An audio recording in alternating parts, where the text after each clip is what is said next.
Okay, we're going to start taking a look at the Melbourne Cup, having a look through our ratings and our top 10 rated contenders. This is how we've got the race rated for the Melbourne Cup. So Dragon out on top is a $7 chance. Tiger Moth second top rated at 7.5. Ash Run, the other scene, major winning chance at $8. Then Dashing Willoughby at 10. It goes around at $81. It's huge overs. Russian Camelot 11, Steel Prince 13, Very Elegant 15, Anthony Van Dyck 17, Master of Reality 18, Percent 25, others longer. In the earlier posts that we've put up, you would have seen us talk about class ratings and what it takes to win a Melbourne Cup. Class rating of 5 lengths above the par wins an average Melbourne Cup over the last 10 years as a rolling standard, and 7 lengths above par from experience, a strong renewal of a Melbourne Cup. That's the sort of level that you're looking for when you're looking for a Melbourne Cup winner. Sir Dragonet, the 5, we had rated at 5.5 to 7.5. The plus. Tiger Moth we had rated 6 to 8, but a bit of a query with Tiger Moth from a distance perspective and from a breeding perspective, and we'll go into that as we get deeper into the race. With its dam being by Mujadil and most of its progeny being best over 7 and 9 furlong. Ash Run third top rated, we had it rated a 5.5 to a 7, but with a double question mark, so a slight query there, taking into account the huge drop in weight off its last start when we're at lump 61, back down to 53 here. Dashing Willoughby is a big query runner. We've got it rated at $10, it goes around at $81. It rated 4.5 to 7, bit of a wide gap because there is a few queries over how deep the form is around it. Russian Camelot sets a standard from an Australian runner perspective.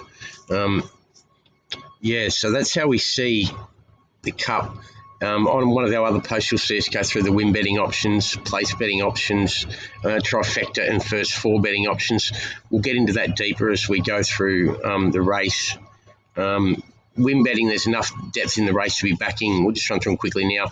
Win betting, there's enough depth in the race to be backing Sir Dragonet, Tiger Moth, Ash Run, Dashing Willoughby, and Steel Prince.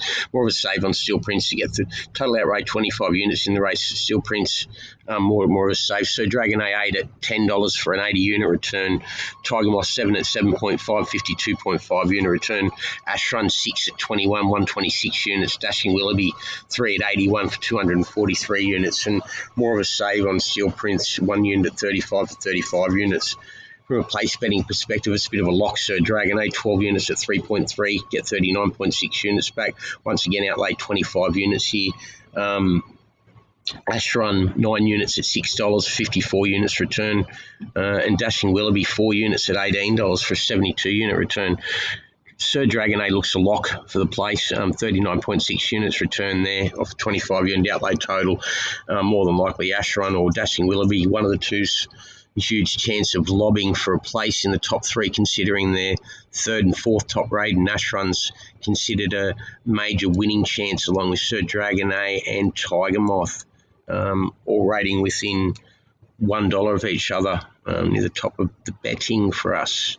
And then you've got your trifecta betting. We've done wide and skinny versions for both, giving less and more combinations, and same for the first 4s. They could pay anything. Exotics for this Melbourne Cup, definitely worth being involved in. So that's how we see the top 10 rated in the Melbourne Cup to start off with. We'll start off by having a look at Sir Dragonet, the top rated contender. We've talked a lot in earlier posts about the depth of its Cox Plate win last start was absolutely huge. We found this horse initially when it won the Chester Vase back in early May of last year. Rounded him up and ran away from him in deep stretch. We've said numerous times about how the horse could have been anything out of that run. Well-founded from our statements back in May of last year on Twitter regarding that. This year's renewal of the Cox Plate was an absolute vintage renewal. The way that Sir Dragonet ran through the line and put him to the sword, running him away from him. We'll get more into the detailed previews of the horses in the second part of the preview. That's part 1. All the betting's covered. That's how we see them rated. That's the Melbourne Cup top 10 with all the betting for 2020. Thanks. And we'll get into the runner-by-runner preview in part 2 of the preview. Thanks.